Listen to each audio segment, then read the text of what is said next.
Welcome into this Monday edition of the Oxford Exxon Podcast. Chase Parham, Neal, McCready, Clark Ford Studio. This Monday just before noon, 11:30, as we hit the button. Obviously, a lot of baseball talk today as the Rebel season ends in Tucson, Arizona last night.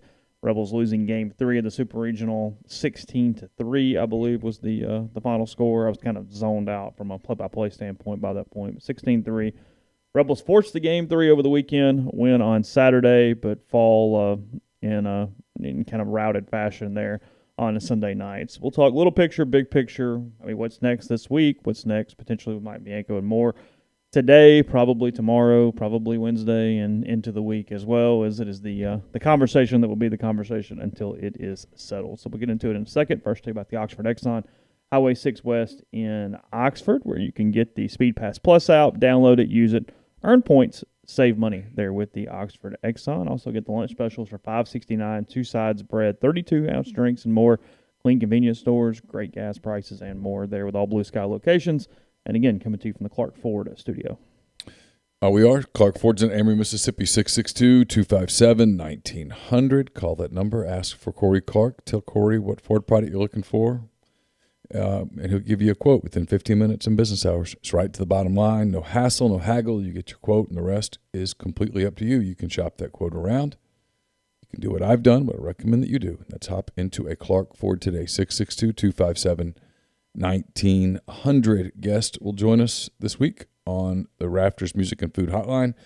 Rafters Music and Food on the Square, wide open. Be a great place for coming up just to enjoy a summer afternoon, a summer evening here in Oxford. You can do that. It's also open in New Albany. And then starting on Wednesday, it'll be open Sardis on the Water. Wednesday, Thursday, and Friday, it opens at 5 p.m. And then Saturday and Sunday, it's 11 a.m. Daiquiris, margaritas, great lakefront, waterfront views as well at Rafters Music and Food, and then Rafters on the Water. So, not really, minutia is not important at this point. Rebels falling 16-3 last night to the Wildcats. They start Taylor Broadway. I know a lot of people ask. I have zero issue with them starting Taylor Broadway. Neal and I had an off-record or off-recording conversation yesterday. It wasn't off-record, I don't guess. He would definitely have done it. I said I probably wouldn't have done it, but I have no problem with that being the case. Look, as you watch those games play out, they were hitting everybody. Yeah. Mike said last night that Taylor was his best bullet, so he was firing it first, trying to get in the game, try to get a lead, and see what happens at that point. I know a lot of people go, well, starting's different. To me, that has no bearing on a lot as far as last night. Well, look, is it perfect? No, but they weren't in a perfect situation, so it was if you don't pitch Broadway and you start, say, McDaniel, and he gives up 7, well, then Broadway never throws an impactful pitch. Yeah. As it was, they hit him, and so it just didn't matter. Frankly, he was still the only one that got any outs. Yeah. I mean, really, if you want to – I mean, it wasn't a good final line, don't get me wrong, but I have no issue whatsoever with that decision. No, that was – Well, it's like in the Arkansas game. They throw Kevin Kopps. Kevin Kopps did not lose that baseball game. The Arkansas offense lost that baseball game. He gave up 3 runs. Win the game. Yeah, of course. With Ole Miss, their offense faltered yesterday. Yes. Early on, there were some chances to kind of get in it. Even the inning where they tied up at 1, you needed to get ahead 2-1 right there. You stranded Leatherwood on second when you had him on with 1 out or whatever it was, and there were lots of opportunities to kind of get ahead. I mean, Ole Miss's offense had 3 hits and a sacrifice fly through 7 innings. That was never going to win a game against Arizona without Doug Nikhazy on the mound. They let the starter for Arizona kind of get into a groove, if you will, and then he had a lead, and so he just said the second dude. They had an opener. Yeah, that's right. That's right. They went to the second guy, and he just kind of pitched. Look, the bigger issue with and I don't want to spend a lot of time on minutia either, because what's coming is a much more interesting story than what happened. The bigger issue, if you want to have an issue with the pitching situation on Sunday, it's not the starting of Broadway. It's the fact that you didn't have anybody else that you felt comfortable with basically on your staff outside of Doug Nikhazy. You and I talked about this morning. Ole Miss, by the end, when Nikhazy was on the mound, was a top 5 team.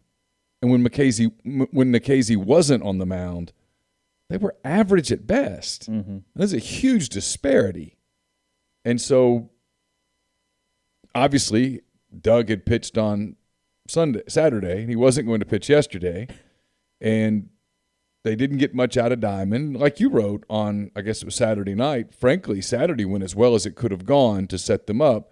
But at some point, you and I always said this about, and we're not the only people that say this, a team in the postseason, one of two things will happen. Its weakness will either be exposed and result in the end, or they will overcome their weakness and bridge to another phase of their team. And for Ole Miss, the lack of pitching, the lack of either reliable arms or the lack of development or the lack of faith in those arms, ultimately they couldn't bridge. Arizona hit them, and Arizona moves on, and they don't. I mean, it was really kind of that simple if you just want to boil it down. And then, yes, on top of that, this was a bigger thing. I mean, it was a different thing, but it was the same thing. For whatever reason, they were Jekyll and Hyde offensively. They would have days where they could score 12, 13 runs, and they would have days where they couldn't get 3 hits.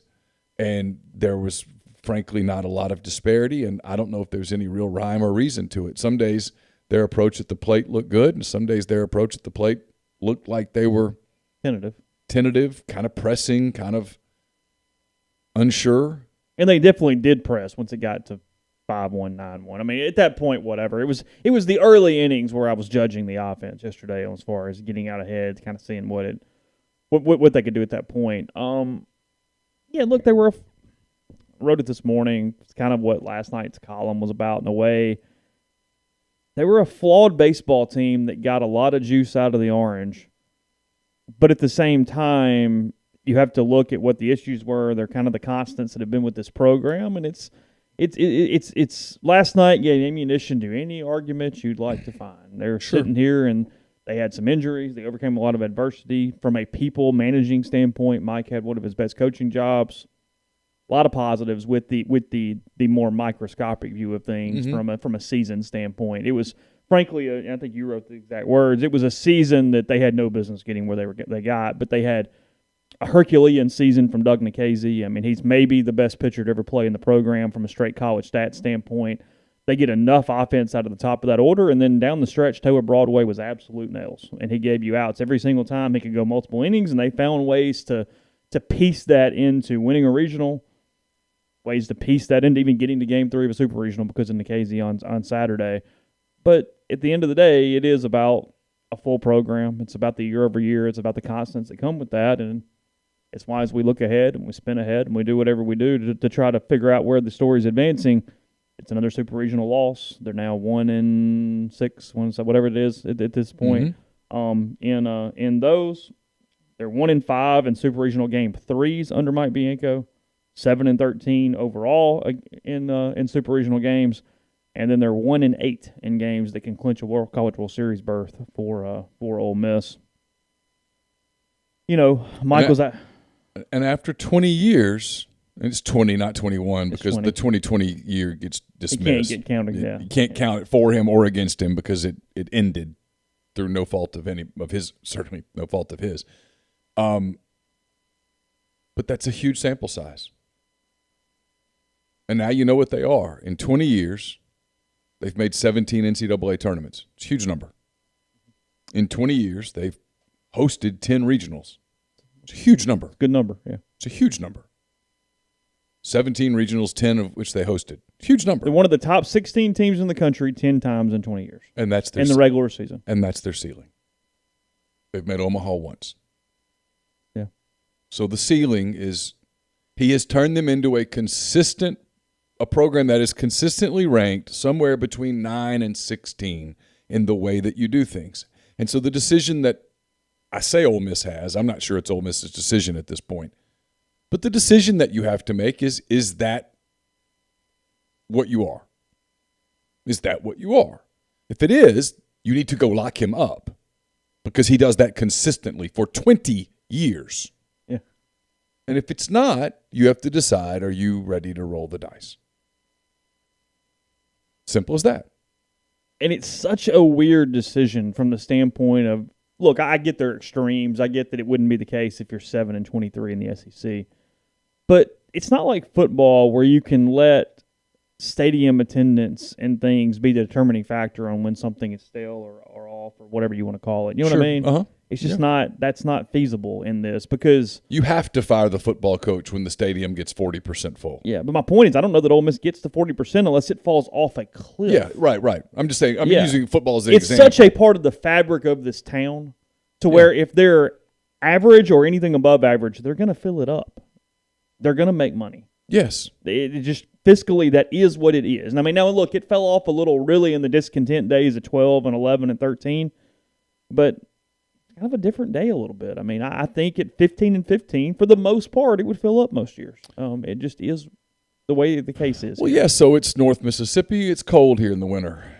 And then the cold goes away, and the spring comes, and the spring here is usually pretty fabulous from a weather standpoint. And people get out, and this isn't – I say this, and people think it's a knock on Oxford. It's not. It's this way in a lot of college towns. There's not a whole hell of a lot else to do in April on a weekend in Oxford. It's too cold to go to the lake just yet. You're not running to the beach in April, really. The water's a little chilly for that. So it's a fun thing to go do. They've created an atmosphere over there that's perfect. It's a built-in babysitter for the kids, and you have the area in left field, and you have the area in right field for the students, and the whole deal, and you can walk to the square and back and all of that stuff. So, of course, it's like you said, it's a big part of the community for people who live here or are around here or who come up for weekends here. Well, and I think this is true, too. I think the diehards and the average fan are pretty frustrated with Mike Bianco, what he's done in 20 years. Diehard as in living on message boards, our people who we love, that, you know what I mean? Like locked into every single thing. Yeah. The average fan who just sees, hey, baseball program, big stands, pay a lot of money, why are we not winning? Come on, we got to do something different. I don't know, though, that for the most part, influential donors, big money people are really that frustrated. They come up, they have a good time, they go back home. Mm-hmm. It's an odd dichotomy there on kind of how that's set up, just from word of mouth, what I hear, who I talk to, those type of things. It's different than football. It's different than basketball because we have two conversations here. And we'll probably get into both these after the first break because, Mike has a definite postseason problem. I mean, he kind of laughed at the question in a positive way last night. He goes, you asked that in a very nice way. But no, we've been here a lot. We've lost a lot. I mean, obviously, he's promoting himself. He mentioned how they'd actually been in a lot of them, obviously. But he said there's no specific thing. There's no unifying factor to all the Game 3 losses. Thought they just didn't play well and lost, for whatever you want to call that. And look, Ole Miss has a postseason problem. There's no doubt about that. But I told Neal this morning, I think I'm going to try to put this into words over the next 24 hours. From a where you want to be elite standpoint, getting to the top 8, they also have a little bit of a regular season problem. And this is where, is it a ceiling or not? Right. And I don't know. I'm really not even sure what I think about this yet.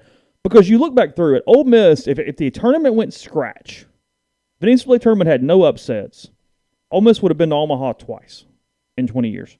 They were the number 5 national seed in 2005, and they were the number 4 national seed in 2018. Those are the only 2 times they've been a top 8 seed in the NCAA tournament. I think that gets glossed over a little bit and missed because they hosted those super regionals in 5, 6, and 9. But all of those, when 5 there was a national seed, but in 6 and 9 they did that because the 1 seed on the other side got upset. In 2006, Nebraska was the host, who Ole Miss was supposed to go play, and Miami went to Nebraska and won, came to Oxford. In 2009, Virginia went to UC Irvine, won the regional in UC Irvine, beat Steven Strasburg at the first day, they've been beat Irvine. Then they come to Oxford. So that gets kind of screwed around people's heads a little bit. They've only hosted 1 super regional where they were the team on chalk to host that said super regional. Then obviously in 2018 they lose to Tennessee Tech, they lose the regional.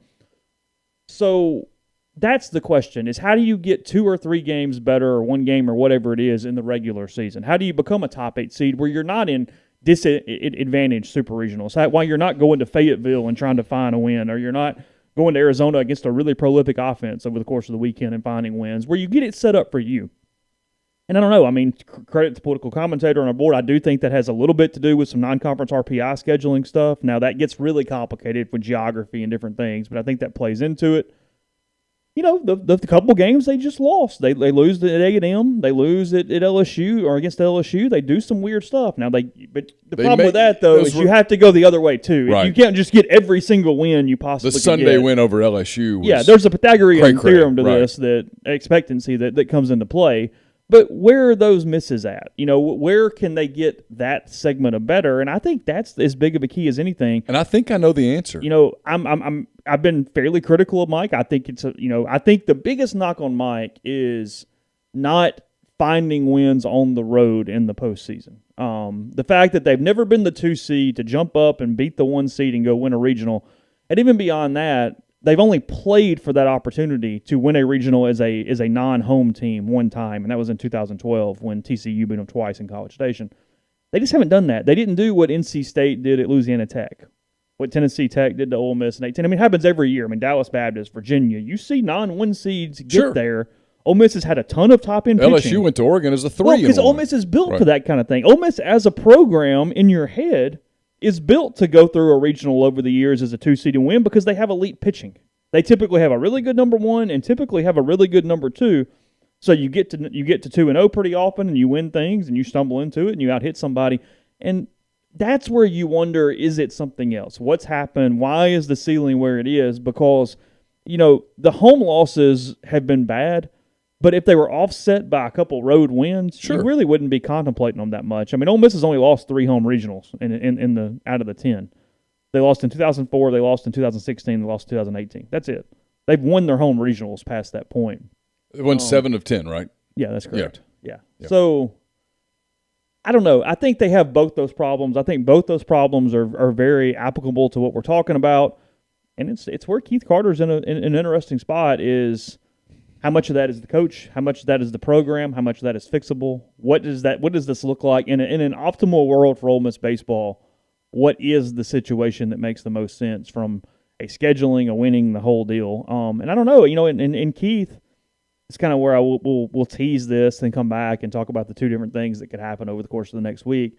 Is while everybody's talking about LSU, and while that's the main topic, that's what we'll be talking about until LSU fills its head coaching vacancy or Mike Bianco turns it down, is while the rollover is not a big deal, Keith has set a very clear expectation for this program by not rolling over Mike after 2019 when Mike gets to a super regional, coaches pretty well at the end of the year. They weren't tight. They just lost in Fayetteville.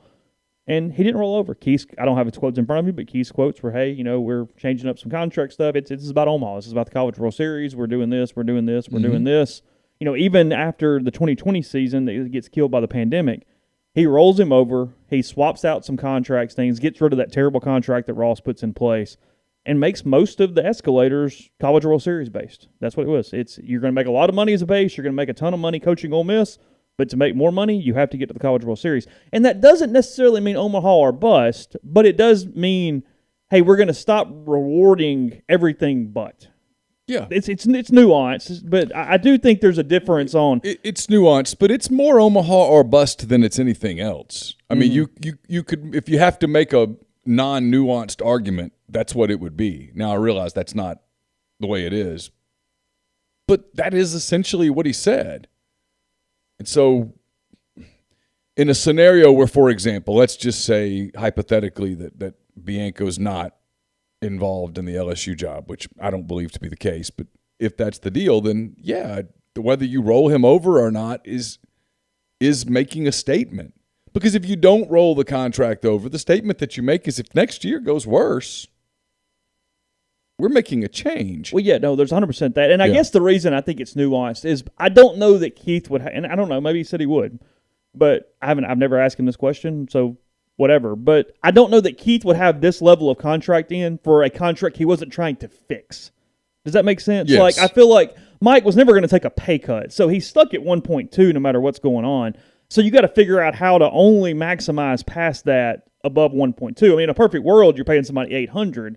Well, now, yeah, we'll throw you some other bonuses. We'll do some stuff. We'll have a more typical contract. Win the SEC West. Yeah. But given what Ross had done, sure, the only way for Keith to really fix it at the moment was to knock out all the escalators other than what everybody obviously wants, and then you go from there. So yeah, I guess that's why I think it's a little more nuanced, is just because you're trying to repair something that was broken, not create something from scratch. Yeah, Mike had the contract advantage, and Oh, much the way 100%. that AK had a contract advantage for years and years, and everybody would criticize it. And Andy's deal was, why in the world would I give up this contract? Yeah. It's mine. Yeah. I never had a problem with that. I mean, I was like, yeah, I get it. Yeah. I mean, if the contract's advantageous for you, you're not going to surrender that advantage without some form of an incentive. Yeah, it's still a business. So It's 100% a business. yeah. So we'll talk a little more about that in the week ahead. In a second, first about Community Mortgage, Oxford, Memphis, Soto County, and Chattanooga. Underwriting and processing is done in Memphis. They're getting local underwriting that understands your market, a leader in condo financing, the float down option, and more. You can find Jason at 662-234-2704 or JLOWE at communitymtg.com. Join Lane Kiffin and the Ole Miss Rebels in the vault this season. Season ticket packages start at just $199. Can be purchased by visiting OleMissTix.com. That's OleMissTix.com. The Oxford Park Commission is in the middle of registration for the 2021 fall soccer season at M-Trade Park. Leagues are based on birth years. The cost to play is $50, and they're offering discounts for multiple players from the same family. The season begins August the 16th. It runs through September. The deadline to register is Sunday, June the 27th. So go to oxfordparkcommission.com for more details and to register. We're also brought to you by Grenada Nissan. If you're in the market for a Nissan vehicle, Grenada Nissan's the place to go. They've got a complete selection of new and previously owned Nissan vehicles, great lease deals as well. It's GrenadaNissanUSA.com. Also brought to you by Lammon's Fine Jewelry, 1126 North Lamar Boulevard in Oxford. They've been serving the Oxford area for 73 years, from engagement rings to wedding rings to fine jewelry, watches, pearls, fashion jewelry, children's jewelry, collectibles, and more. Lammon's is the fine gold standard in fine jewelry. Visit them at lammonsfinejewelry.com or call them at 662-234-2777. If your air conditioner is not working in tip-top shape, you knew it this weekend, and if that's the case, get in touch with the people at Comer Heating and Air, the name you can trust in HVAC in Oxford, Tupelo, and the surrounding area. 662-801-1777. Podcast also brought to you by Northeast Spark, NESPARC. Service people across rural communities. 2 internet packages, the Ignite, the 100 Mbps, or the Blaze, the 1 gig that powers the Clark Ford studio. Your hometown team bring you world-class broadband, nespark.com, 662-238-3159. Phone service available, as well as parental controls, network security, and more. So find out if you're in your area, popping up in new neighborhoods every single day, and they will get you the best internet around. Again, 662-238-3159. So, yeah, look, even taking LSU out, I mean, that's the thing that we will get an answer on at some point over the next 10 days, 14 days, whatever it is. I don't know. Or less. Well, yeah, that's true. Yeah. Mike said that he would start player meetings probably as early as this afternoon, do more exit stuff tomorrow, and I mean, he just kind of said all the right things. He mentioned that finally coaches can go out on the road recruiting, as that's not been the case for more than a year. But all eyes are in Baton Rouge as Paul Maneri has wrapped up his tenure over the weekend, losing to Tennessee twice. The Vols headed to the College World Series, really the main conference black mark when you're comparing programs. Tennessee now going for a third time in Bianco's tenure, a program with fewer resources than Ole Miss that frankly has a fan base that doesn't care most of the time. Pretty rough facilities. But Tony Vitello comes in. He's dynamic. He's done a hell of a job building up that program. I mean, Neal and I were laughing yesterday. That could be a roster that also has Jacob Gonzalez on it, and that would be one hell of an offensive lineup there for the Vols. But nonetheless, they'd be noisy in Omaha with him. Yeah, I want to answer your question from earlier, though. Okay. I do think the answer is a fairly simple answer to put down on paper. Now, Okay. making it come to fruition is a different creature. But when you only have the 11.7, and that's what you have, you do have to utilize it better than Ole Miss does. For whatever reason, with this team even, and there are multiple examples of guys that I presume, and you could correct me if I'm wrong, have scholarships or parts of the 11.7 who don't contribute at all, who have lost the public trust. Like, one of the things that just blows me away, Chase, if I'm honest, is look at Drew McDaniel, yeah, who at times this season was not only their third starter, but was a pretty reliable third starter. Look around the league. I mean, what do you go, 6 innings at Mississippi State? 5 1/3 or something like that. He handled the crowd incredibly well. He pitched really well in Hoover. Was a big reason that they kind of got into the weekend in Hoover. He is completely ineffective against Southern Miss on the Sunday at the regional, and then doesn't scratch in Tucson. Wes Burton hasn't pitched in weeks. There's just I thought Cody Adcock, Braden Forsythe. Yeah. I mean, we run through it. I thought Hayden Dunhurst physically was exhausted at He's the end of the very season. tired the last couple. It begs the question: did you think about putting him at first base some to let LaPoser play some and to give Or Calvin Harris got healthy by the end of the year. Yeah. I mean, he's a top 50 catcher out of high school. So you have these multiple people that are on some form of a scholarship that are not contributing. So the answer is, in at least partially, is your 11.7, you have to maximize it. And I don't know that right now they're maximizing it. I mean, they got a ton out of whatever they gave Doug Nikhazy. That worked. I mean, they got a ton out of whatever they gave Jacob Gonzalez. Yeah. T.J. McCants hit the freshman wall. And they got a freebie in Plumlee. Yeah. I mean, he didn't count against the 11.7. There's a lot there, and that happens everywhere. Don't get me wrong, but man, when you get down to this point of the season and you're down to just a couple of pitchers that you trust, well, we talked about this. Their path was really clean. Derek Diamond regressed over the course of the season. There's no other word for it. He was not the pitcher in June that he was in February. Yeah, I mean, I'm doing like a quick little just count here, and I count off the top of my head, and I would have different ways to explain each of these players. It's a 35-man roster, maybe a touch more off the actual Ole Miss roster because I don't know how they're factoring that up. But Sure. There's 16 guys on that roster that if you said, does Mike trust or not trust them in a game for their respective role, I would say no. 16. So you're down to a 19-man roster. Yeah, I would say 16. And one of those is a torn ACL, and it's a really – they were really thin at the end. Yeah, it didn't feel like, and they're,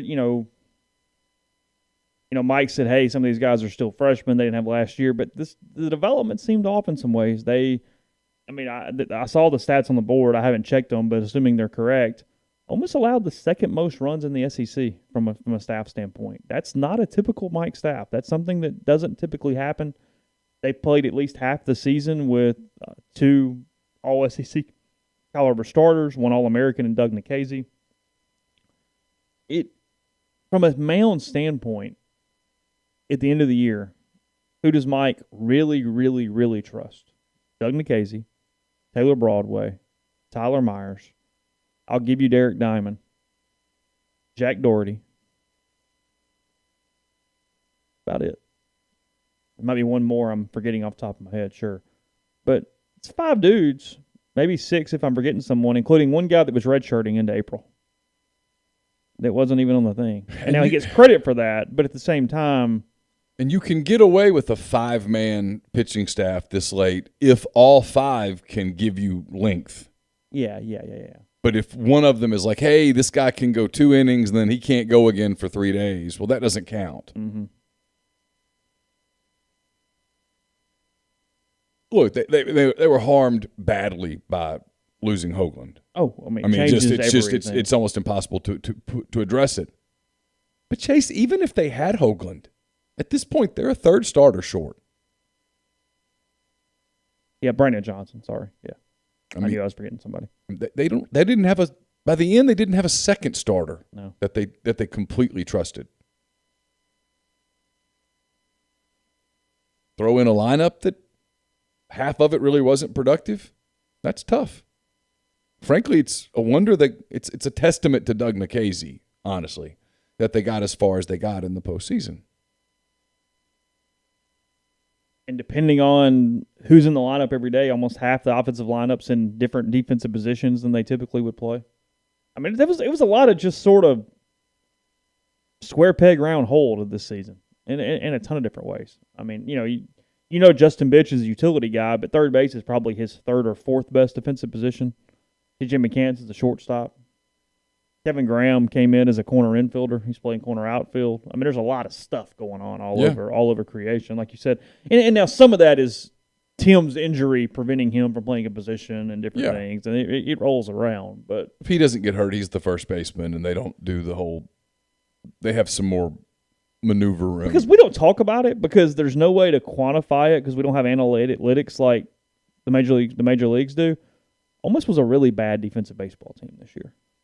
They were certainly a negative on a defensive run save standpoint compared to their we talked about their lack of arms in the outfield. That was. I mean, I think they only had 2 or 3 outfield assists the entire season. Did they ever throw anyone out at the plate? I don't think there was ever an outfield assist at home, unless I'm forgetting something, and I could be. But I think they were all to other bases other than home plate. And I want to say maybe Plumlee even had 1 or 2 of them of the ones they had. Yeah, I don't know. No. I mean, the defense was bad. I mean, that's the deal here is that there were holes kind of everywhere.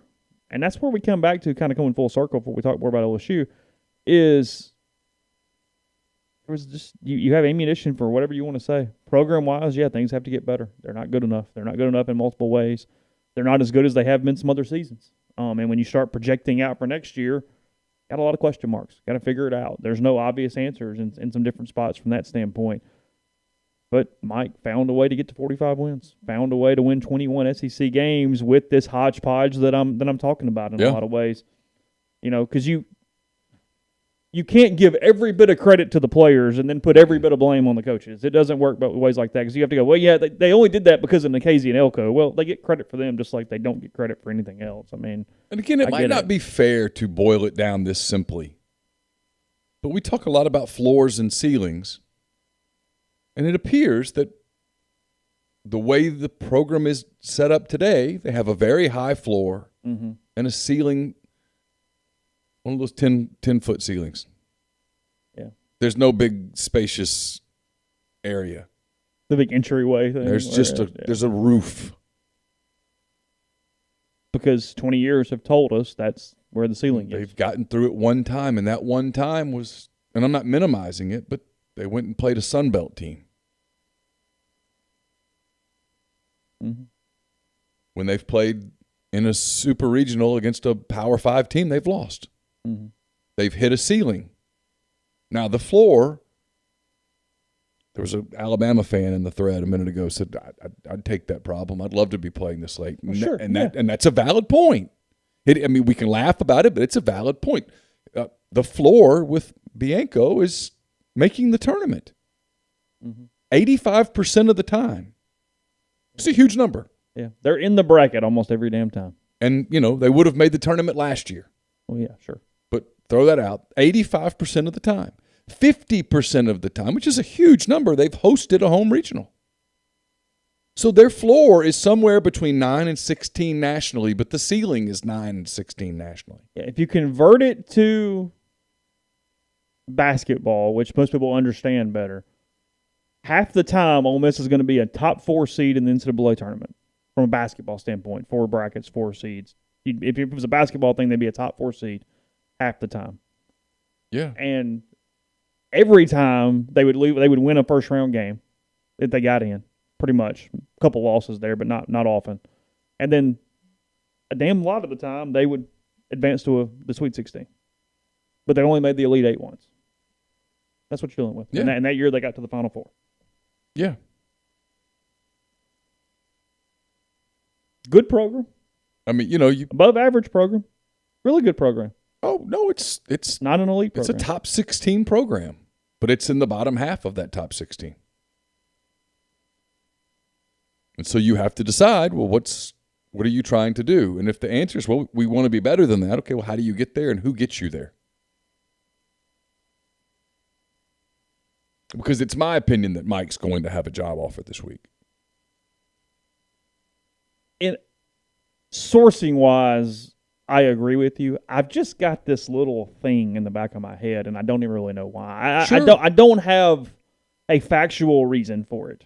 I know why. But I told an LSU guy last night, I'm like, I just don't know how you guys sell it.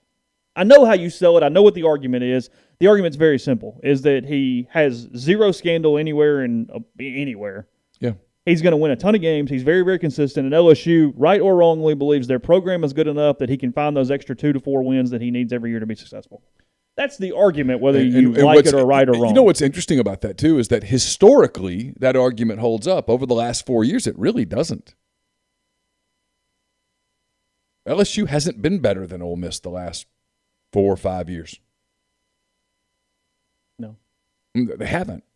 Ole Miss has been better than them. Mm-hmm. So, look, here's the deal with LSU. LSU maximizes typically their talent. As a program, historically, that's what they do. Well, when they were rolling, they did. And when they were rolling, they were really benefiting from the TOPS program. It allowed them to use their 11.7 out of state. It allowed them to get in-state kids for basically a discount. That program has hit some financial problems, I think, but I don't know enough about it to speak about it with any degree of authority. Sure. But look, Maneri's out. He finished yesterday. I was told something could happen there as early as tomorrow in terms of them making a move. They went way down the road with Kevin O'Sullivan, way down the road. Like, I think a deal was basically done. Yeah. And then decided they couldn't hire him. And then it fell apart, and they can't hire him, and they're not revisiting that. They went down the road some with Pat Casey, the former Oregon State coach. He came to Baton Rouge, and a contract number was discussed. $1.7 million is what I've been told multiple places. And that's dead. I mean, it appears to be dead. A test balloon got shot out from one side or the other. I think I know where it came from. I think it came from Casey. Yeah. And the backlash was severe and immense. To the point that both sides saw it and just said, no, let's not. Yeah, no way. And so they have held out this fantasy hope down there about Tim Corbin. Yes. He's not leaving for LSU. No. They've held out a little bit of a hope that Dan McDonnell would take it. It's my belief that Dan McDonnell has told them, don't bother, I'm not coming. Talk about LSU. Yeah, sure. I was told yesterday, I asked about Cliff Godwin, the East Carolina coach. I said, is he on the radar? And my gut says that he is, but every source that I talked to down there, and I do know some people down there, say, no, they're not doing that. I've got one source that on Thursday night said he was still in it. I have heard nothing since then. I asked one guy just directly, you hear anything about Godwin? And he said no. I think exact answer was nope. That was it. They all think it's Mike. You and I both know Matt Moscona. Matt did a live show yesterday. I referenced it in 10 Thoughts, which is up at rebelgrove.com. And Matt said it was his opinion at this point that it was either Bianco or Scott Woodward, the LSU AD, was pulling a rabbit out of his hat. And if it was a rabbit out of his hat, Matt had no idea what the rabbit was. I don't think that rabbit's Tony Vitello, the Tennessee coach. I don't think LSU is interested in Vitello, and I don't know that Vitello would be interested in LSU. And then you have the timing factor of this. His team's in Omaha. They're going to play until at least the middle of next week. Mm-hmm. And they're good enough to win a game in Omaha. So you could have 2.5 weeks if you were waiting on Tony Vitello, and I don't think, based on what I've heard, that that's what LSU wants to do. So it's an interesting spot for them. And then we get into the other part of it when people say, well, does Mike want it? I have no earthly idea. No. Mike's really private with that kind of stuff. I have no clue. LSU thinks he'll take it. Some LSU people have told me he absolutely will take it. I don't know if he said that or they just think everybody wants their job. I have no idea. Probably somewhere in the middle. Yeah, there's probably a little bit of both of those things. There's probably a reason for the optimism, and then there's probably some bias that is cooked into that may amplify that optimism to a place that it should or should not be. Mm-hmm. If that makes any sense. But the irony of this is that it's very easy to argue that should that offer come, Mike would have more security at LSU than Ole Miss today. Oh, I think there's absolutely it's not even an argument. Yeah. he would enter a honeymoon phase. He there would get a reset. That was at least 2 years. I don't know that he has 2 years, given the current environment.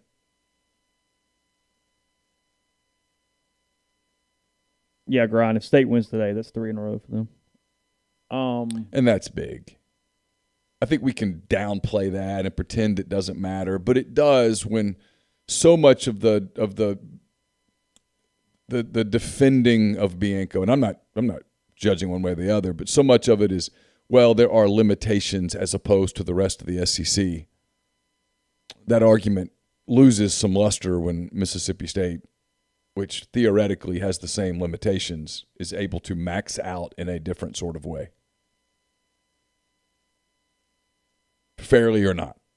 Yeah, they've gone under at least 3 straight coaches, including Gary Henderson in interim. Lamonis now, if they win today, multiple times.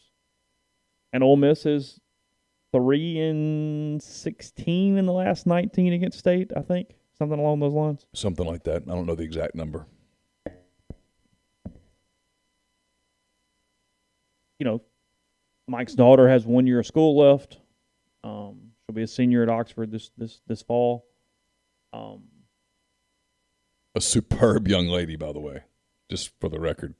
These are human beings. Yeah, sure. Been here a really, really long time. Told you, baseball coaches are weird. They kind of have their program. Mm-hmm. You just don't see jumping around much in college baseball. 21 years, man. It's a Less long than time. most other sports even. Like, you don't see a lot of Power 5 jumping in any sport, but baseball's freaking weird. I mean, I went back to this thing here, but, I mean, Texas, the worst-case scenario is a top 10 job in the country. And they offered their job to, 12 people, and they ended up with the Tulane coach. Nothing against David Pierce, but... And he appears ready to take them to Omaha. Well, yeah, they're there. Yeah, they won last night. Oh, did they win? Okay, yeah. They beat South Florida last night. Okay. So, yeah, McDonald said no. O'Sullivan said no. Corbin said no. All these people said no. I mean, when State had their job out there, they couldn't, a lot of different reasons, but they couldn't get it done with Cliff Godwin. They couldn't get it done with Jim Schlossnagle. They got told no a lot, and then they ended up with Chris Lamonis, who they just hired to begin with. They'd listen to me. But nonetheless, you just don't see jumping around once a coach is at an established program with a lot of weight. Yeah. I mean, you got to go back to Augie going from Fullerton to Texas to find a lot of that over the years. Yet, if you're Mike, who I think is 52, 53 or 4, I believe, okay. But yeah, something like that. Let's just say you want to coach 5 to 8 more years. You want that security. The job in Baton Rouge is probably more secure than the one here. Yeah, Ole Miss has not had an introductory press conference for a baseball coach since June 7th, 2000. It's been a minute. I mean, I still had another year of high school left. Sorry, I had 2 years of high school left. I mean, but yeah, it's been a minute. Yeah. Lots changed since then. Positively, negatively, the whole deal. Sure. Lots going on. Since John Schaefer is choosing between Mike and Turtle Thomas. Oh, I remember that. Yeah. Had them both in back-to-back days. Did the exact same schedule. They went to dinner at City Grocery with John and Diane one day and the next thing. And yeah, whole deal. Things have changed since then, the way that stuff's conducted. Changed a little bit. Yeah, you just don't bring them in and go through the rigmarole out in public for everybody. So, I don't know. So, we'll get to this on the other side of the break. But the question is, I don't want to do an entire podcast without talking about this. If he does leave, sure. What? Yeah, we'll talk about it in a minute. Before we do that, I'll tell you about Tyson Drugs and G&M Pharmacy. We mentioned this last week, but again, for any state and school employees in the area, in short, the state signed an insurance provider who uses CVS Caremark. It's a pharmacy benefit manager, but don't confuse that with CVS Pharmacy. The logo is very the same on your card. You're going to see CVS. That does not mean you need to use CVS Pharmacy for any of your pharmaceutical needs. If you're using Tyson Drugs, G&M, any local pharmacy, you're still good to go. No problems at all there. Stay with those people. Stay with the people you know. So just ignore that again. Same logo, not the same thing, not CVS Pharmacy. So figure out ways that Tyson Drugs and G&M can assist you, or find out about the delivery that is free here in the Oxford area, 662-236-2222. We're also brought to you by the College Corner. It's your one-stop Rebel Shop, 2 locations in the Jackson area in Ridgeland. It's next to Fleet Feet. In Flowwood, it's next to Half Shell. If you don't live in Jackson, just go to collegecornerstore.com. Plus, you can find them on Facebook and Instagram. Again, collegecornerstore.com. Also brought to you by Pinnacle. Pinnacle based in Madison, Mississippi. They've got clients in more than 20 states, advisors in multiple states as well. They provide detailed, specialized investment management, financial planning, retirement planning for individuals and businesses, and much, much more. What they do is they treat investing like a commodity. Decisions are made using objective information and research, not emotions. So go to pintrust.com. That's PINN trust.com. Also brought to you by John Edwards, Regency Travel Incorporated in Memphis. If you're thinking about traveling this summer, if you're thinking about making some holiday plans for December and whatnot, get in touch with John. Just give him some parameters, give him a budget, and he will come up with options that you're not going to find on your own. And you don't have to live in or near Memphis to take advantage of his services. 901-494-3387 or jedwards@regencytravel.net. Mention that you heard about John and his travel service on this podcast, and you'll get $50 off your first booked trip. And we're brought to you by Oxford University Bank, OUB, locally owned and operated right here in Oxford. When you deposit money at OUB, that money and the vast majority of the bank's profits go right back into the Oxford community. OUB gives you the comfort of home, all the benefits the big mega banks provide, all the technology and products you can want, all with the personal touch. When you call OUB, you speak directly with the live person, all without having to press 10 buttons. No 5-minute wait as well. If you want to learn more, go to liveoxfordbankoxford.com or call 662-234-6668. OUB is FDIC insured. So, yeah, if that did happen, if LSU offers, Mike Bianco accepts, obviously Ole Miss would be in the business of looking for a baseball coach. I've been digging around, I guess is the word, but I don't know that even is right. But more because there are two obvious ones. And then it's kind of, okay, because every reporter does this in a coaching search. Okay, who are we missing? And in football, we had a hell of a miss that would have gotten us had Kiffin gone somewhere else. It was we would have had lots of company, thank God. Oh, well, everybody. Yeah, sure. But Elijah Drinkwitz would be the Ole Miss football coach right now. Yes. Different world. And to my defense, I knew, and I told you so many times that week, I'm missing something. Someone's out there that I've got this, but I don't have. There's something I'm missing. And it was him. Spent way too much time on Billy Napier that week. Turns out I could have completely. And when people told me Napier said no, he's not interested, he's not responding, I should have just listened. Anyway, go ahead. Sammy says, we both like For Love of the Game in Major League, but what's the solid number 3 for sports movies? I don't know. Let me think about it. Catches, I don't like a lot of sports movies. Mm-mm. Like, I hate Hoosiers. I hate Field of Dreams. I've been over this with people. Like, yeah, they call me un-American, and I get it, but the really sappy thing, I'm out. There's parts of Field of Dreams that I can enjoy, but for the most part, it's bad.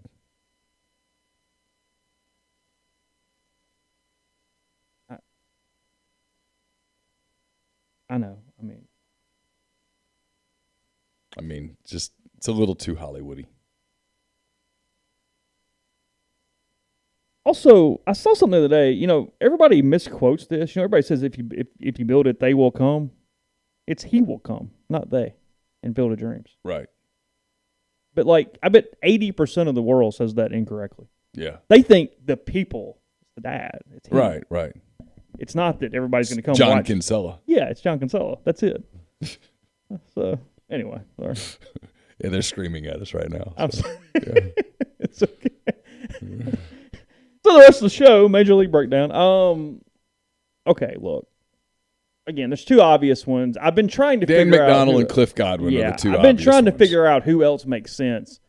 And sure, if I'm just an AD and I get a list and they go, hey, go hire a baseball coach. Well, okay, I can do that. I can go find people and people I kind of like, people I want to. But again, it's this weird baseball thing. Like, I really like Josh Holliday at Oklahoma State. What's he really done? Will he leave his alma mater? Probably not. You know what I mean? Like, all right, well, let's talk about the two obvious ones. Yeah, sure. Dan McDonald told LSU no. He's told Texas no. He's told a lot of people no. Florida at one point. we always were told, hey, if something happened with Mike in a negative way, he wouldn't even take the call.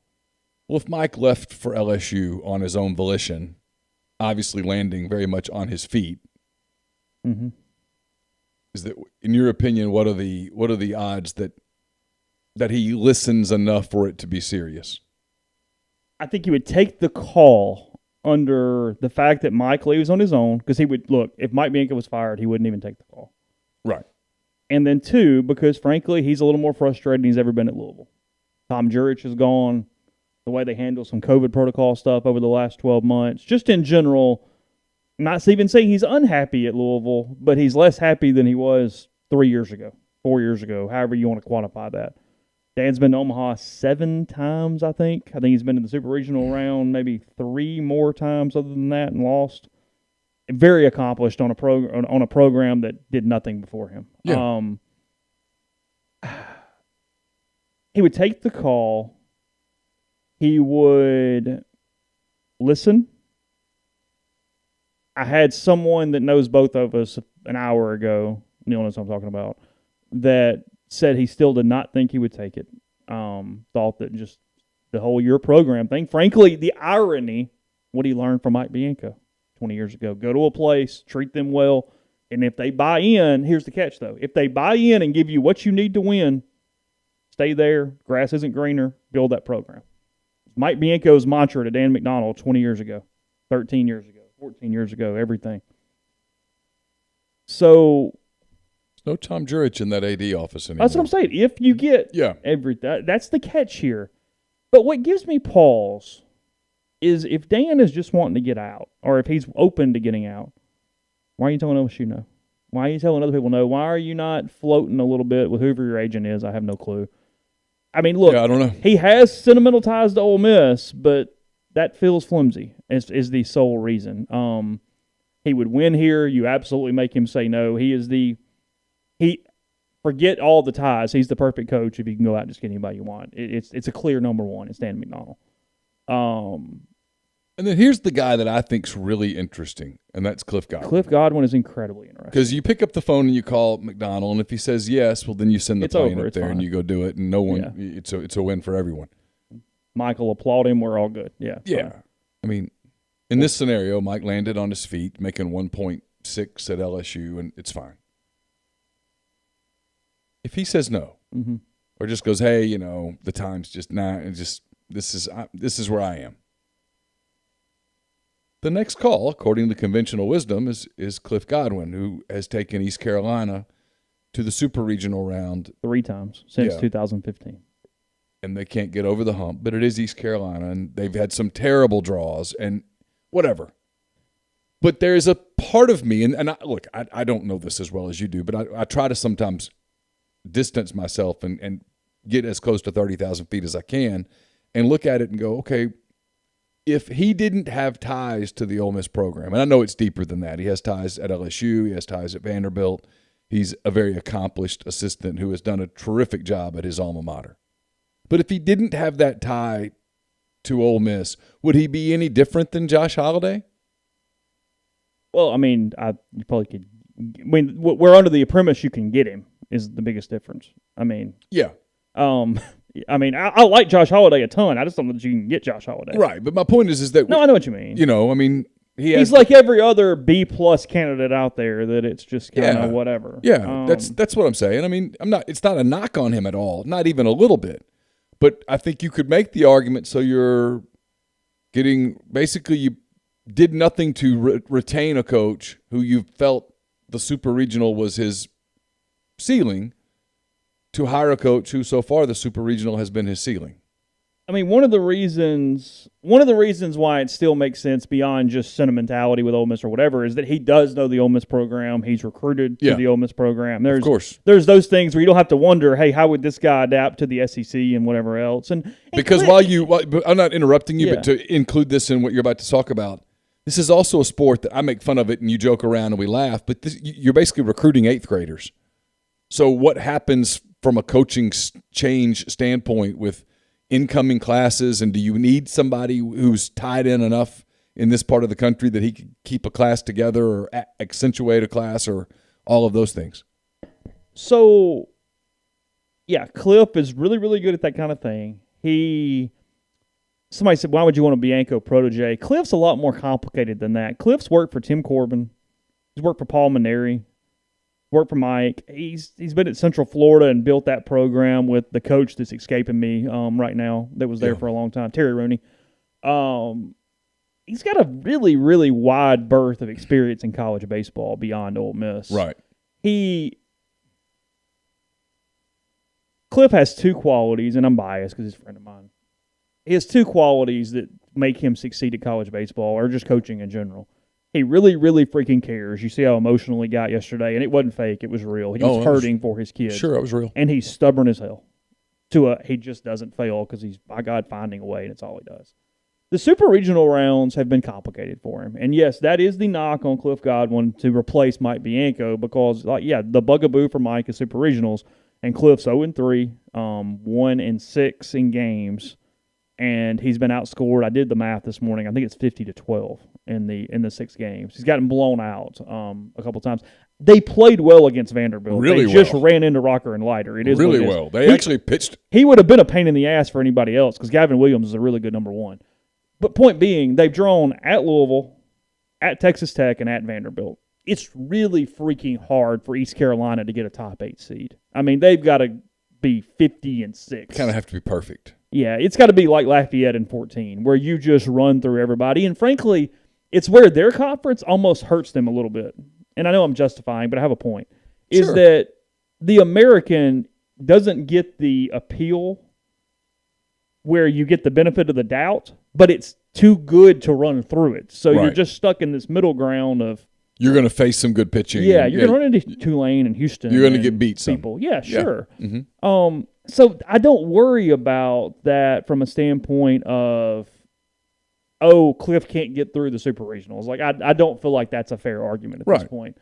I think that the reason I think Cliff makes a lot of sense is that I've seen Cliff be genuine, but almost also a chameleon. He coaches the ways he feels like he has to coach certain players, certain teams. I mean, at East Carolina, he's recruiting a lot more guys with chips on their shoulder, a lot of guys that didn't get the offer from UNC Chapel Hill, a lot of guys that didn't get the Clemson and the South Carolina offers, but still really, really good players. Hey, come here. We're going to develop. We're going to beat some of those dudes. We're going to do whatever. Some kids who transfer down as opposed to transferring up. Yeah. So you coach those a little differently. You can get on them more. They're mercenaries a little bit. You can get in their ear, and he's tough now. I mean, he's not one to not throw a few at you when something's going wrong there. But at Ole Miss, he almost kind of played the good guy a little bit. He was the hitting coach, and he's intense now. He's going to expect from you, but he could counter when Mike got a little hot and a little tight and a little whatever. Mm-hmm. And Cliff could be that other guy. So I've seen that from Cliff over the years. As far as he can coach to however he needs to coach, he's going to recruit well. I think that makes a lot of sense. And where Ole Miss gets bailed out, too, on the, hey, you're just going into Mike's protege, is Cliff, to some extent, has turned down 3 SEC jobs already. Well, 2 that I know of. He's turned down Mississippi State, and then Alabama and Tennessee, he could have gotten them had he wanted to get them. I don't know how, whatever, but that's the point. He's obviously at least minimally some semblance of a candidate at LSU at some point during this process. Yeah, and I want to say something here because people think of job offers like you getting a job offer from, in my case, the Mobile Register. And where the paper comes You've down got 24 hours to take it or not. This is, you send the note to the girl if, kind of through a friend, you get your friend to say, hey, if Johnny asks you out, will you say yes? Mm-hmm. And then if your answer is yes, well, then Johnny formally asks you out. And if your answer is, nah, I don't really want to go out with Johnny, Johnny doesn't ever ask you out, but that way you can't say that you turned Johnny down, when in reality you turned Johnny down. So if this thing ends up where Mike Bianco doesn't go to LSU and people go, he never got offered, you guys made this up, I know there's nothing I can do to convince you that we didn't. Why the hell would we make it up, by the way? Why would we? Why would we spend an hour on? So yeah, but no. If he gets the offer, the formal, hey, here's your offer, he's taking it. If he doesn't, ever get that offer, it's because John Cohen sat in his living room. That's good enough. We'll go from there. Yeah, with Mississippi State. Yeah. A number came out that everybody was familiar with. Something happened through an intermediary to stop the offer from, quote, being formally made. Because you always are going to hire your first choice. I know Kendall said State wasn't interested, but it's what it is. And this isn't to criticize Kendall, No, but sometimes Kendall has to tote some water to maintain his sourcing for what he does. He covers one thing. One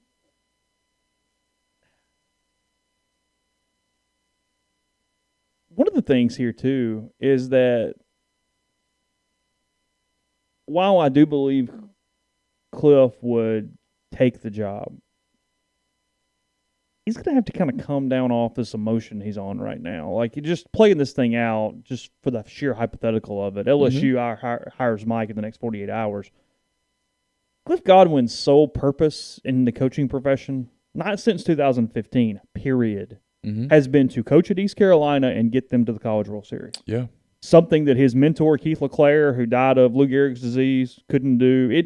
That's why he wears number 23, right? Why he wears number 23. It goes far beyond just, hey, I really liked my time here and I'd like to get them to Omaha. No, it is a emotional connection with Cliff that, frankly, I don't understand because I don't have that semblance of an emotional connection to a place. Sure. Like he does. Sure. He loves that place more than any human I know that loves his alma mater. And it's real and it's genuine, and that's why he was hurting yesterday is had he gone there, I think he could be – if he'd gone to Omaha, I think he could be at peace more with it. Go, okay, I did it. Now we can do the career or whatever. Sure. That's my only little bit of hang-up with Cliff getting out right now is how raw that hurt is, how raw all that is. I still think it's a yes, but I guess that's how I'm spinning this forward is what if it's not?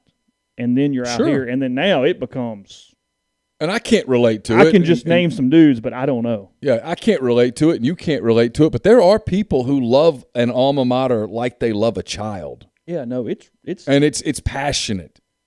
I mean, I look at it and I don't judge it, but I think I can't even begin to fathom that. I mean, and if he's that guy, then you have to go take a dream. He's got to give up a dream. Because the odds are overwhelming that when you walk away from it, you're never going back. No, you're probably giving up on East Carolina as a coach at that point. And so unless you go win at other places and at the end of your career, go be a token for a little while. But but even then, that's what you are. Yeah. And then somebody else might do it because he's built it to a place where they're close. Yeah. No, they're really good. I mean, he did the Bum Phillips thing about we're knocking on the door. Yeah. You know, you're knocking on that door and you're that close and maybe you feel the door budge, or you're going to leave it for somebody else to hit. My gut feeling is that he would say, yes, I have to. But I do understand what you're saying. Yeah, I'm told that he will, but yeah. I mean, point being, it goes beyond simply, hey, we're going to go grab an Ole Miss assistant and somebody who's been here. I mean, both those names make sense for a lot of different reasons. I mean, with Dan McDonald, you're getting one of the best college baseball coaches in the country. I mean, that's a no-brainer. With Cliff, you have to believe you're getting one of the up-and-coming college baseball coaches in the country. But where it goes past that, if Mike leaves, I have no idea. Again, I kind of know names I like, but I don't even know really what Keith would be keying on at that point and what he would feel like is important to him in a search. There have been a couple of people that have asked about Mike Clement. Would he be on the list? I don't see any assistant getting a look there. Frankly, the news this week, and I have no idea. I haven't talked to Mike. I'm wondering if he's a candidate at A&M as the hitting coach under Schlossnagle. He turned that job down 2 years ago. Would he turn it down again? I have no idea. I don't know. But I know he did turn down the hitting coach job, recruiting coordinator job under Rob Childers in 2019. So it turned out to be a smart move. Yeah, it did. Yeah, no doubt. So I don't know where that stands, but there's been some he turned it down because he kind of thought that's where they were headed. Well, yeah, everybody knew Childers was trouble. I mean, because Childers is fired in 20 if the pandemic doesn't happen. Right. That would have happened a year ago. Right. So, yeah, no, there was a lot more stability at Ole Miss at that point than Texas A&M for a hitting coach. No, I don't see Mike or Carl getting real looks there. I feel like they're going to go hire a sitting head coach, in my opinion. I mean, Tony Vitello was an assistant. I mean, stuff happens. But sure. There's just not the obvious ones though. I guess point being, like I know people mention his name, but I can't see Ole Miss really going out and getting Jake Gautreaux. I just in my head that doesn't seem like something that would happen. What about the recruiting part of this, where you are committing ninth graders? How does that work? Are they freed up to? Freed up as in what? Well, I mean, I know they're free, but does the gentleman's agreement, which is already sort of tenuous, does it just completely go out the window with? Well, it's going more out the window by the day anyway. Yeah. But yeah, it would be freed up a little bit, and frankly, you'd have some decommitments. Hey, let me step back. And then once that happens, I mean, you're free game again completely. So yeah, it would switch up some stuff from a recruiting standpoint that far back. No, I can't see a lot of kids that are still coming in a year like that feels done, right. And they'll at least wait and do the benefit of the doubt thing as this thing moves forward. So having the ties to this part of the country is pretty critical. Oh yeah, 100%. Like I would want. There's probably some scenarios where it's worked, but like I know everybody was asking yesterday because it's the whole recency bias. Hey, go pay Jay Johnson at Arizona. Never been down here. Like he's recruiting the West Coast. Yeah, Ole Miss has gotten a couple dudes off the West Coast, but that's been connection kind of stuff and reasons. You're not going to make your living in California trying to take those kids across the country. So I mean, the story you told me about how they got Jacob Gonzalez, you would not. That's not happening. Hey, this is our plan. Yeah, this is how we're going to do this. No, that would be a flawed strategy. Yeah. So, yeah, I don't know. I think it's very important for two things: to know this part of the country, and that's. I don't even just mean, hey, know the recruiting contacts. I mean, know this part of the country. Yeah. Relate to this part of the country. The parents, what it's like. It's not the same as the West Coast. These kids grow up. Actually, I mean, Jay Johnson mentioned this. Hey, the kids in the South grow up wanting to go to those schools. It's not like out here where no, they just want to go play for the Cardinals or the whatever. It's a more an emotional tie. Sure. And then while the summer league stuff or travel team stuff is a little different, you got to have really deep connections in a lot of different travel team markets, typically in your region. So that's why it's important to, you got to know the Orlando Scorpions and the Banditos and the East Cobb teams and that kind of stuff. You got to have those connections to get in and, hey, hey, here's this kid, but nobody knows about him yet. You need to be the coach that dude's telling instead of somebody else. I mean, that's kind of what happens there a lot too. So I don't know. We'll see if it's relevant or not as the week moves forward. I mean, look, I think if Mike Bianco is the next choice at LSU, I mean, I do. I think this thing moves pretty fast. I mean, I think we're sometime this week. Yeah, I think pretty based on just what people are saying down there, pretty quick. I mean, they kind of want to move on. They're getting a little antsy. Well, they have to. What's funny about I giggled at your Huey time, Long though. thing. I mean, there's a lot of politics at play, but the thing is, the heavy hitters wanted O'Sullivan, and they can't. They have signed off on that now. Yeah, and I know nobody believes this, but LSU is just walking on eggshells institutionally right now with this Title IX thing. The last thing they can do is let me rephrase that. The smart people in the room there, the hand-raised guy in their room is like, hey, we don't need to roll the dice on a baseball coach. Let's get in a solid citizen here and a good dude who's going to run a clean program because we might have our hands full with other things. And Mike checks those boxes. He does. Completely. I mean, one gazillion %. Yeah. Whatever gripes is in his introductory press conference, if he ever has one, it won't be, hey, we got a bad guy. I mean, look, we got to be, come on. Right. There's nothing. So they're not worried about his Tinder account. They're not worried about anything. Nothing. Yeah. And so, unlike one former coach that pointed it out nationally, I mean, he has a glass of wine occasionally. Okay, that's about it with Mike. I mean, that's about as far as you go. Yeah, I mean, so and who ultimately wins the power struggle at LSU right now? I don't know, but I don't know that. Here's my thing, and I could be wrong. I don't get the sense that the power brokers are going to give up. They're going to use some of their bullets on the baseball coaching search. Mm-hmm. There's potentially a football coaching search around the corner at LSU. Yeah. where they're going to have to make a home run higher. Yeah. Podcast brought to you in part by Visit Oxford. Visit oxfordms.com. Head there, see what's going on locally this week and every week. The Oxford Community Market back tomorrow. They're at the Pavilion on University. 3 to 6 the time for that, so produce and much more. It's the Summer Sunset Series. I think they had one last night, every Sunday in June, so a couple more opportunities for that. That's in the Grove on Sunday nights, live music.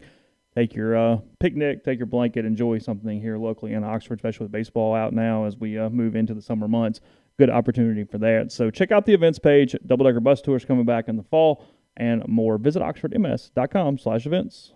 We're also brought to you by Whitney McNutt, Tommy Morgan Incorporated Realtors, serving you for all your real estate needs in Oxford and Tupelo. Whitney sells condos, land, commercial, and residential family homes. 662-567-2573 or 662-842-3844. Also brought to you by Alpha Specialties, located at 1670 Highway 80 in Pearl, Mississippi. Alpha is your trailer-specific professional. If you want to haul it, they can call it at Alpha. It's the premium trailer dealership in Mississippi. They've got Load Trail. It's the premium brand trailer, the highest quality utility equipment, dump, and gooseneck trailer being built today. And they also have Hallmark cargo trailers, one of the most quality cargo trailers on the market, perfect for hauling goods to markets and shows, ATVs to deer camps, hauling race cars, and more. And they can even work with third parties to have game day trailers and concession trailers built just for you. They also do all sorts of stuff with trailer parts, with a trailer service and inspection. They can repair all types of trailers. So get in touch with them at 601-932-9798 or check them out at alphaofms.com. And we're brought to you by our friends at Blue Delta Jeans. Blue Delta Jeans makes the best fitting, most comfortable jeans in the world because they're uniquely made for you and only you. Raw denim jeans, custom fit, hand-tailored in Tupelo, Mississippi. One size fits one at bluedeltajeans.com. I think Father's Day is this coming Sunday. Is that right? It's typically middle Sunday in Omaha, typically, but I don't know. Okay. No, I thought it was still a week away, but maybe I'm wrong. Oh, maybe I'm wrong. I don't know. I'm not a big Hallmark holiday dude. Father's Day could June 20th. It is this Sunday. It could pass by and no one could tell me, and I'd never know. Yeah. For those of you that do, though, Father's Day right around the corner, so don't wait until the last minute to get a gift for the father in your life. A custom pair of Blue Delta jeans is a great way to show you care and give a gift that will bring a lifetime of joy. Visit BlueDeltaJeans.com, purchase a gift card that can be redeemed in person or online, or contact the folks at Blue Delta to schedule an in-person fitting for the dad in your life. Just use the code Rebel Grove, that's one word, all lowercase, Rebel Grove, online or in person for 10% off your pair of Blue Delta jeans. And we're brought to you by The Rogue. It's your destination for fine men's clothing.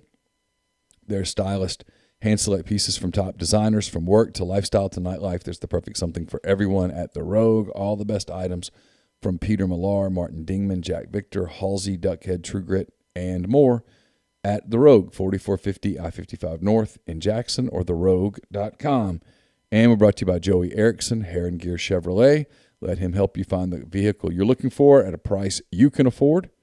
Choose from a full selection of new Chevy vehicles or get a great deal on numerous brands of reliable pre-owned vehicles. Just give Joey a call or text on his cell at 662-571-2367. Tell him what you're looking for. Stop by 1685 High Street in Jackson to test drive that new or used vehicle you've been wanting.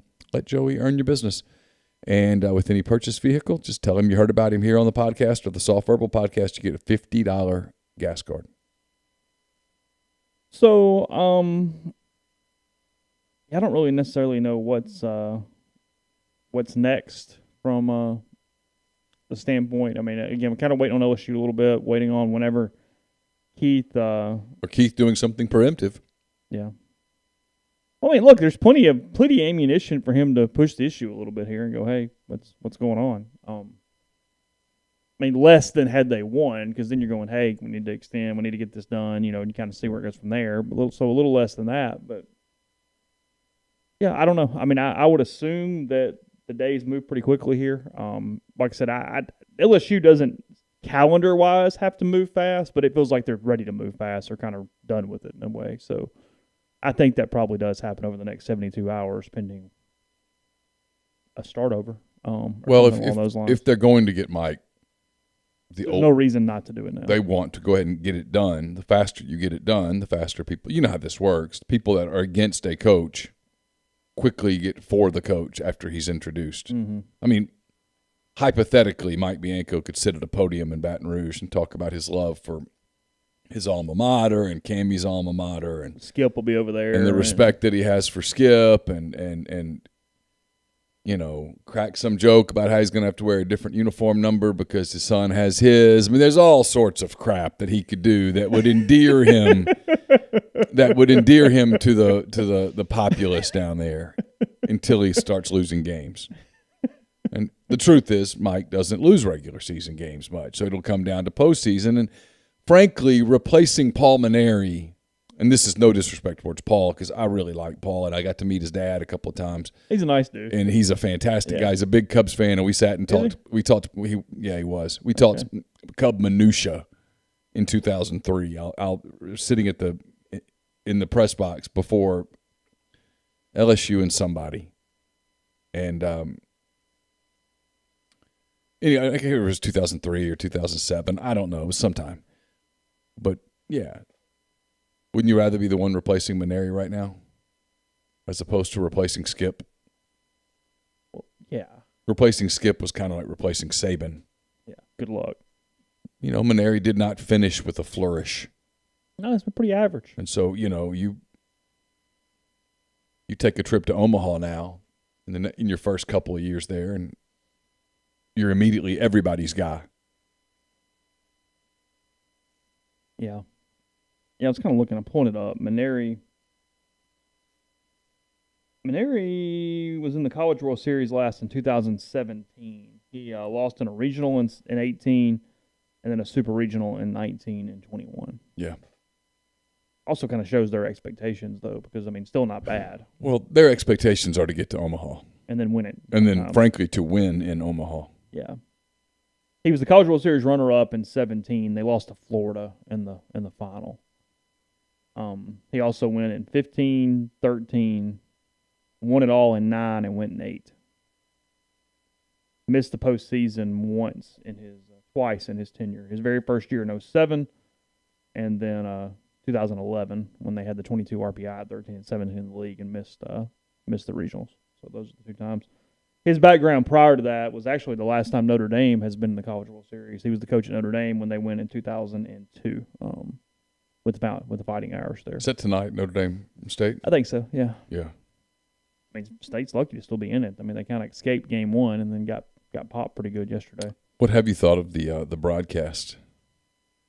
Omaha. It's awful. Now, send people to the stadiums. It's very hard to broadcast a game. Look, credit to Ole Miss. They have a really good production crew, one of the best in the country. That was Arizona's production crew, and the cameraman looked drunk. I mean, the ball's over here, and the camera's here. I mean, you don't necessarily appreciate it when it's good, but you know it so quickly when it's bad. And that was horrific camera work over those 3 days in Tucson. And the broadcasting part, when you're not at the stadium, that is really hard.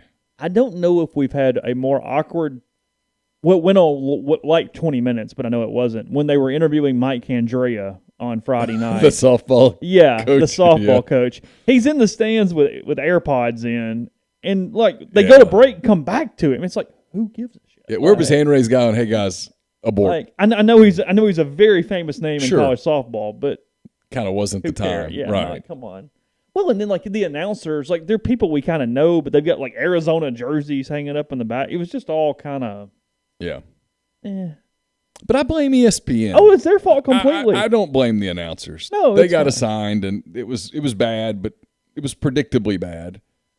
It was going to be bad unless you got one of the 2 main crews for whatever they were, and sometimes they're too bad. Yeah, but you needed a crew that could be there at the stadium, who could talk to people, who could. It's been this way everywhere. And I think for ESPN, I can't decide whether this is virtue signaling or a money grab or both. It's money at this point. It's saving money. Well, because there's even a huge difference in, we got this in basketball even before COVID, calling from the studio. Yeah. Oh, yeah. But this home thing creates a whole different level of and I don't know how people do the basketball from a remote site. I mean, I've watched some of these NBA radio guys. Uh-huh. They're in their home arena, and the team that they they're in their arena though. Well, in their home arena, right, but the right, team yeah, that they're covering is on the road. Is in Denver, and they're in Phoenix, calling a game on televisions without the action happening in front of you, without the referee being able to come over and explain. That's complicated. I mean, man, some of those guys reveal how good they are because you can only tell occasionally. I mean, that's fascinating. I mean, I can't imagine. Number one, I can't imagine calling basketball anyway because it's so fast. Where you're not just going Johnson to Smith, back to Johnson, right. Smith to the corner, elbow shot, rebound Smith, back right to You're trying to paint a picture for the person listening on the radio, and you're watching on these screens with no ability to look up and talk about what's actually happening in front of your face. Surely to God. About football? I mean, that's what I'm guessing. Right? I'm guessing. Well, I mean, we didn't mention this, and now it's completely irrelevant, but I was going to say passive-aggressive, but I don't guess it's even passive-aggressive. The College World Series sent out an email essentially telling people not to show up. Yeah, I didn't think it was passive-aggressive. And restricted access to make it where I don't know why any boss would sign off on it because, frankly, you're harming the kids. No opening ceremonies, which is a pretty big deal in Omaha that night. Sure. No opening ceremonies, and then zero field access, even on practice days or anything. No shots inside the stadium from a broadcast standpoint, like no stand-ups. Right. Like, so you're doing. I mean, literally, you're walled off from the facility. Your stand-ups are like way off in the parking lot somewhere. Yeah, it would be in that big parking lot right across. Yeah. Or like by the statue, I guess. No, I had people ask me, like, what are you guys going to do if Ole Miss makes it? And I said, the only way we would go, and I don't even know that we would have gone then, if they got to the final series. Yeah. But then if you can't watch it inside the building, I mean, what are you doing? You going as a ticket holder and then finding a Zoom call? Yeah. And I guess I thought, well, one of us could be in the stadium as a ticket holder and the other could get on the Zoom. It'd be ways around it, but it wouldn't be the kind of coverage that you'd want to provide for something like that. Yeah, no. And like Tennessee, they're going to want to take a ton of media. Mm-hmm. And I don't. That email was don't. That email also said if you have a ton of media, we're going to tell the SID to order you guys, and only a few of you are even getting into the press box. Very few. Yeah. And we're going to segregate you off someplace because. Yeah. To protect the student athletes. Yeah.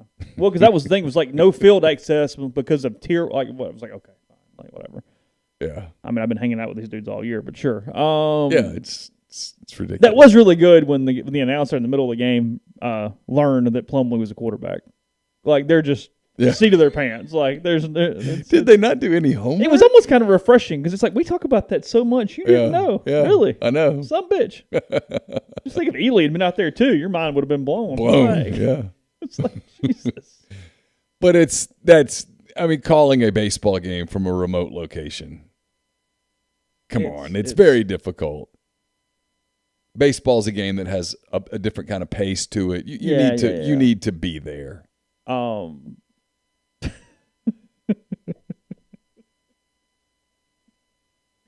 don't know. But we'll see what the other bracket looks like. I still like Vanderbilt to win the College World Series until somebody eliminates Vanderbilt from the College World Series. Yeah. They catch a break. Arkansas not in the field. They get NC State, Arizona, and whomever else. And Arkansas is an example of you have a flaw, and that flaw gets exposed in the postseason, and you can either bridge it or you don't, and they could not quite bridge it. I did hate for that kid yesterday that he got trotted back out in the ninth. When he finished them in the eighth with the big strikeout after they intentionally walked the guy, he was clearly on fumes. You could see it. And he willed his way to a strikeout pitch. You owed it to that kid. Dave Van Horn did. I'm sorry, but he did. You owed it to that kid to go, that's it. We asked a ton of you. My God, you delivered 8 innings, 2 runs. You're either going to get a no decision or a win right here. Yeah. But you're not going back out there to lose. and they sent him back out. That was a weird. If I'm an Arkansas person today, I'd have questions about. So now wait a minute. We went this whole season, and on the biggest game of the year, you only trusted the closer that you used the day before and Wicklander and your starting pitcher from Friday night. Yeah, that's weird. Like, I'd have real questions about that. And then kudos to NC State, man. Their pitchers were dominant. They were. Yeah. So. I don't think Notre Dame or Mississippi State, either one, has the goods to go the distance. I don't either. I don't think Tennessee does. But now they're playing with house money. They got nothing to lose. Kind of curious. I think Stanford could play okay in that park and be okay a little bit. Yeah. And I'll tell you, Arizona's so effective at the plate. The way they just grind. And they work pitching. I mean, if you told me that they got Rocker out in the 6th, at least have a shot, trailing 2-1, and then put 3 or 4 together on some bull, I'd buy it, maybe. Yeah. Really effective approach at the plate. But Vandy gets by them. They get NC State or Stanford, whoever it is, and it feels feels like they're cruising. Yeah. So and then they get into a 3-game series, and as we see, they're very complicated. You throw those cats. Yeah. And they're both on right now. Mm-hmm. They were dealing this weekend. So whatever news pops up, that at rebelgrove.com. Some coverage there, a little more coverage later today whenever I get a second to write it and get it out. And then we'll be back with you tomorrow sometime around the same time. I don't know. We haven't talked about it, but we'll let you know. So hit the bell for notifications. It works most of the time, so we appreciate that. Subscribe and all those different things. Have a great day, and we'll talk to you tomorrow.